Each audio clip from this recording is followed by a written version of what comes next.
Hello guys, so for today's video guys ay mag-unboxing tayo ng Uber Eats raincoat and Uber Eats box.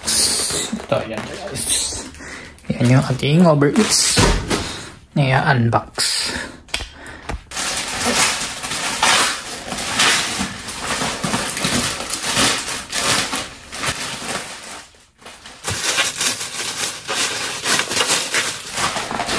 So, another box.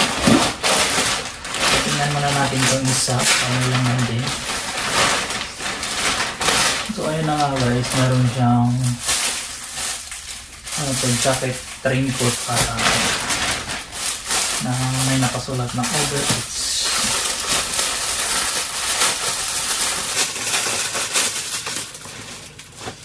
So, yan siya guys. Waterproof ata to siya. So, raincoat. So, subukan natin isuot. Uber Eats. So, hindi ata ito nababasa. Waterproof.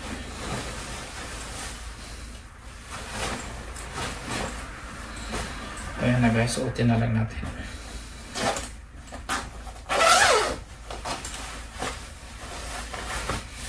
So, saktong-sakto.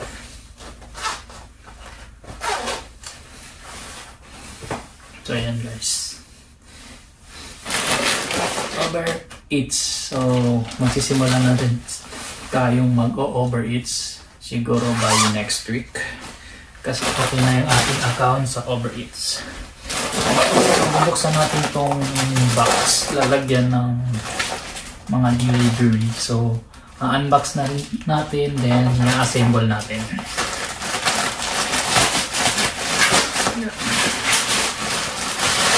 So, wala nang intro. Diretso na yung bukas.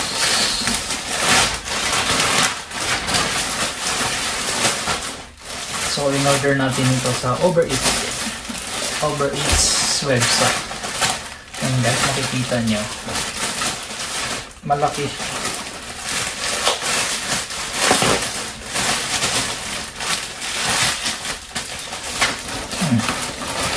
So, susubukan natin yung trabaho ng Uber Eats dito sa Japan.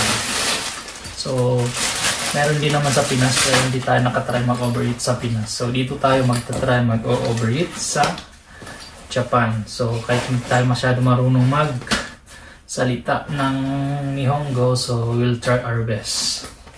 So guys, first makikita nyo ito. So may lalagyan siya na cellphone, yung kanyang backpack. So meron din siyang phone dito, isa, dalawa, tatlo. So bubuksan na natin. So, ito yung kanyang harap.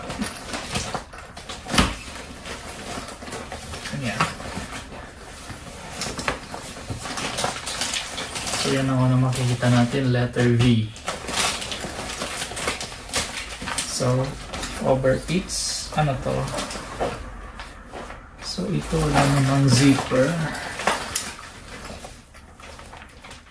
So, wala siyang zipper.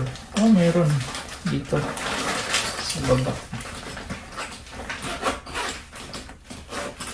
May zipper siya. Pwede atang lagyan ko. Pwede sa palobo. Ganon. Pwede na malobo.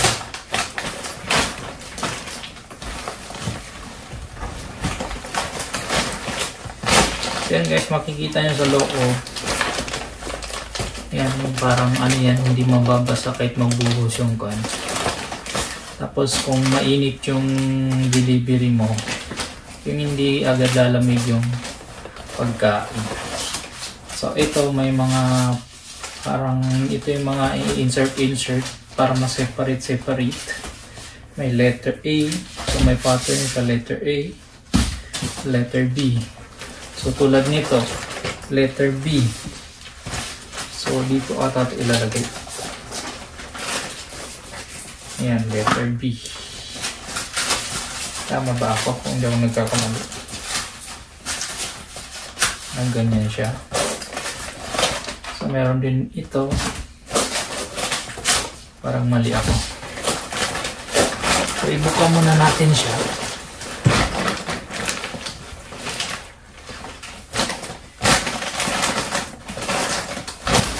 Ayan guys, ang loob niya malaki. Ayan, malaki. So, pwede rin siyang kung may tali yung sa motor natin doon sa ano yan, sa likod, pwede natin siyang itali doon. So, ako hindi ko na itatali doon, ibabag ko na lang siya. So yun guys, assemble natin siya guys. So may letter pala to.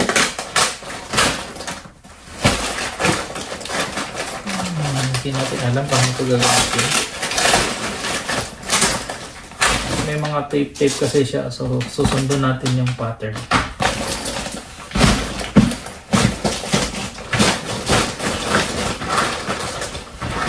Ibuka lang natin siya.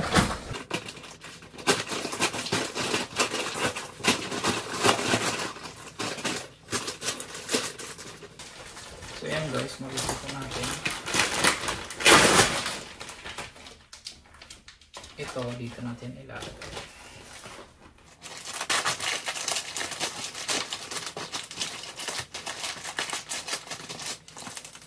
So ito letter A.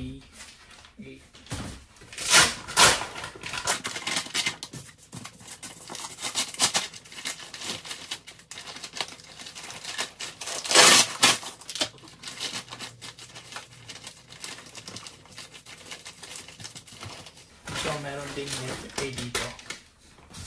So another letter A.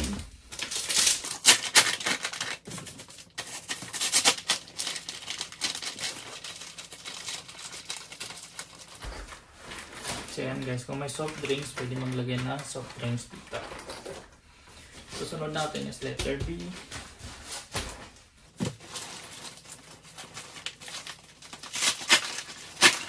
So mayroon na siyang nakalagay dito.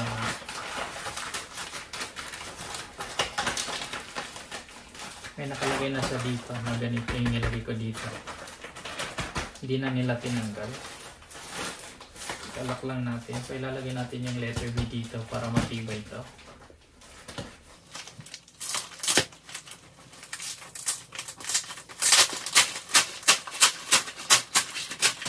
Ayan yung letter B.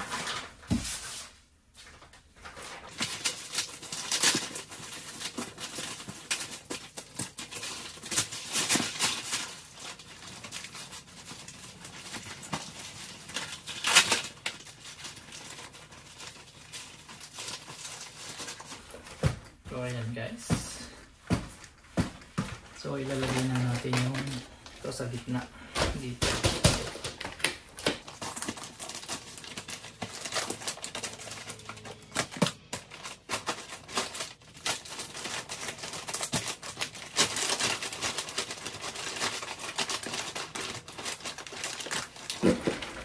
So i-zipper natin guys.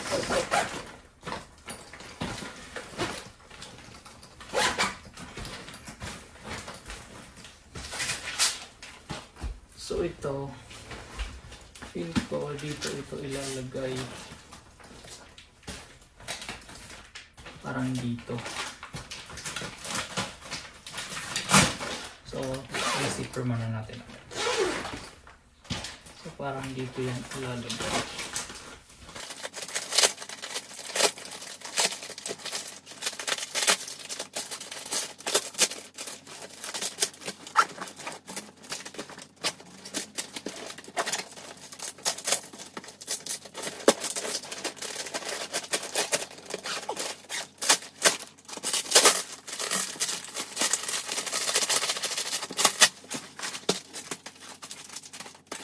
Pwede rin siguro ito dito sa gitna.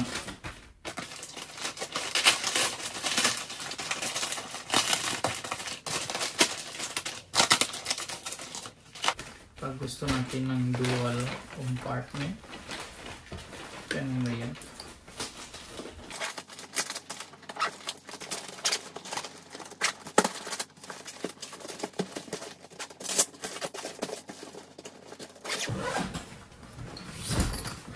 So ito yung ating Uber Eats delivery bag box. So ayan guys. So pag mag-Uber Eats na tayo, gagamitin na natin ito. So backpack na lang natin siyang ganito. So first time natin mag-Uber Eats dito sa Japan. So yan na siya guys.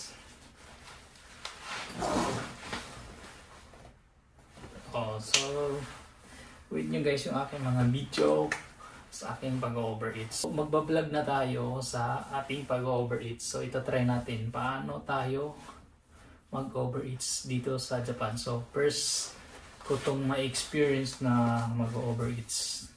So dito pa sa Japan. So mahirap dito mag-Uber Eats. Kasi lalo na sa tulad ko na hindi pa masyado marunong magsalita ng Nihongo. So try natin yung best natin. So ganyan talaga ang Pilipino. Ginagawa ang diskarte kahit saan man napupunta. So abangan nyo guys yung aking pag-start sa Uber Eats. So hanggang dito na lang guys. So huwag kalimutang mag-subscribe at mag-like sa video na to. At pindutin nyo na rin yung notification bell para ma-update kayo sa susunod kong video sa pag-Uber Eats natin. So see you guys!